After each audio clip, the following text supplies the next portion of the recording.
Cette semaine, on a obtenu les données sur l'inflation au Canada. Et qu'est-ce que ça a donné? Eh bien, si on regarde en ce moment, on voit que l'indice des prix à la consommation au Canada est en hausse de 2 par rapport à l'année dernière. Et là, ce qu'on peut observer en temps réel, c'est que finalement, l'inflation arrive exactement où l'objectif de la Banque centrale du Canada est d'avoir une inflation à 2. Donc, on peut observer actuellement que le taux directeur est plus élevé, puis on va en parler dans les prochaines minutes. C'est quoi l'impact ou qu'est-ce que la Banque du Canada pourrait faire? Souvent, lorsqu'on parle d'inflation, on dit, ben, il y a l'inflation à 2, j'ai de la misère à y croire, il me semble qu'on en a partout. Donc, si on regarde les faits, les données, l'inflation alimentaire, en fait, elle se rapproche vraiment du taux d'inflation. L'inflation alimentaire sur 12 mois est à 2,4. Mais qu'est-ce qui fait que l'inflation, on peut avoir le sentiment qu'elle est plus élevée? C'est que l'inflation au niveau du logement est à 5,3.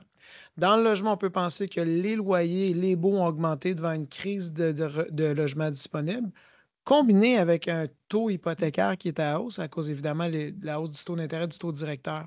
Et lorsqu'on y réfléchit, on se dit, ben, écoutons, le taux d'intérêt est à du 2 le taux d'inflation, pardon, est à 2.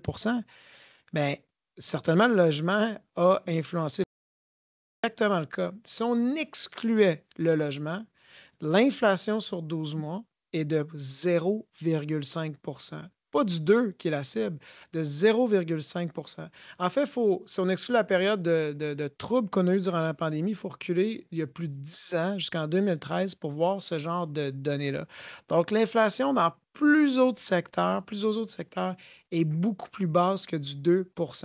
Personne, par contre, va prendre cette donnée-là à la lettre parce qu'on va dire, ben, c'est bien beau de l'exclure, le logement, mais il est quand même là.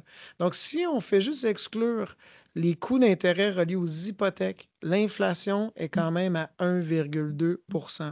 Donc, qu'est-ce qu'on observe actuellement? Si on regarde le taux directeur de la Banque du Canada, moins l'inflation à 2 qu'on observe, bien, le taux réel après inflation, le taux directeur réel est très restrictif.